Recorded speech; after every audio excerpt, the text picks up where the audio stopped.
ہمارے چینل تبلیغ T V کو ضرور سبسکرائب کریں اور نئی اپڈیٹس کے لیے گھنٹی. اگر افطار کے وقت گھر کے قریب مسجد سے اذان سنائی نہ دے بلکہ دور کی مسجد سے آواز آ جائے تو روزہ کھول لینا چاہیے یا قریب کی مسجد کی اذان کا انتظار کرنا چاہیے؟ بہت اہم سوال پوچھا ہے. یاد رکھو، روزہ کھولنے کا تعلق اذان سے نہیں ہے، سورج کے غروب ہونے سے ہے. اگر سورج کا غروب ہونے کا ٹائم لکھا ہوا ہے نقشے میں، کتنا لکھا ہوا ہے کراچی میں؟ آج کتنا تھا؟ 7:08، تو آپ روزہ کھولیں 7:11 پہ. وجہ اس کی یہ ہے کہ یہ جو 7:08 کا ٹائم ہے یہ یقینی نہیں ہوتا، یہ تقریبی ہوتا ہے، تقریبی اندازہ ہوتا ہے. یہ جو فلکیات کی کیلکولیشن ہے نا سائنسدانوں کی، یہ 100% یقینی نہیں ہوتی. اس میں کچھ چیزوں کی وجہ سے فرق آتا ہے. مثلا مغرب کی جانب جب غبار زیادہ ہو تو بسا اوقات سورج غروب ہونے کا ٹائم ہو چکا ہوتا ہے مگر سورج غروب ہوا ہوا نظر نہیں آ رہا ہوتا. اس کی ایک آپ تجربہ کر کے دیکھیں. ایک پیالے میں سکہ رائج الوقت ڈالیں، رائج الوقت نہ بھی ہو پرانے زمانے کا بھی چلے گا، وہ چونکہ مہر میں لکھواتے ہیں نا سکہ رائج الوقت کے مطابق اتنے روپے، وہ پرانا اب تک چل رہا ہے. تو میں کہتا ہوں یہ رائج الوقت کیا ہوتا ہے کہ ہم کیا قارون کے زمانے کے سکے سے بھی مہر ادا کرے گا کوئی؟ تو سکہ رائج الوقت ڈالیں یا پرانا ڈال لیں.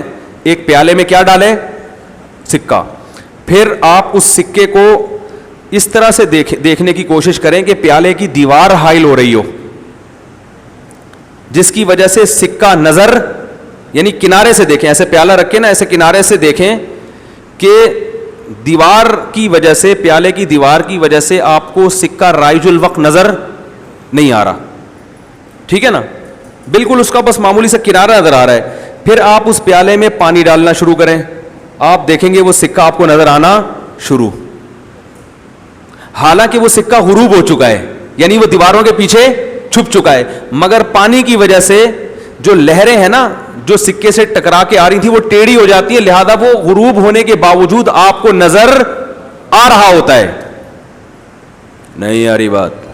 یہی حال بالکل سورج کا ہوتا ہے کہ سورج زمین کے ارلی جانب، پنجابی میں کہتے ہیں نا ارلی جانب جا کے ڈوب چکا ہوتا ہے، لیکن مغرب کی سمت میں غبار اتنا ہوتا ہے کہ ڈوبنے کے باوجود وہ بسا اوقات آپ کو نظر آ رہا ہوتا ہے. تو شرعی لحاظ سے وہ نہیں ڈوبا ہوتا، فلکیات کی روح سے وہ ڈوب چکا ہوتا ہے.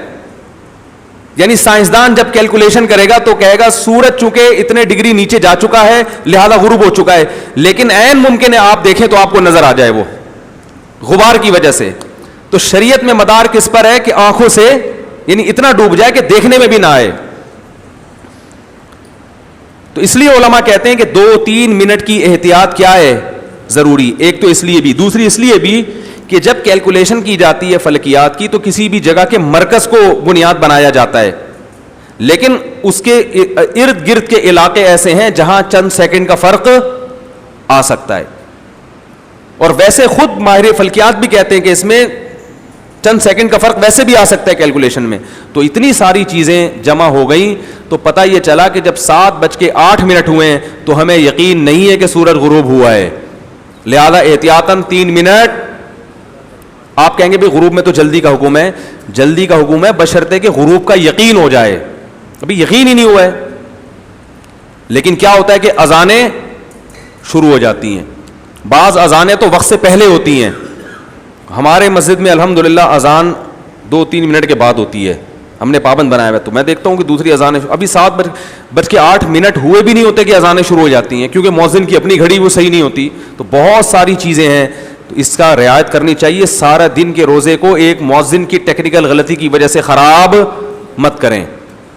تو اس لیے جب سورج غروب ہونے کا یقین ہو جائے پھر تو آپ نے کیا کرنا ہے، وہ جو نقشے ملتے ہیں آج کل غروب آفتاب کے تو وہ دیکھیں، اس سے احتیاطاً 2-3 منٹ.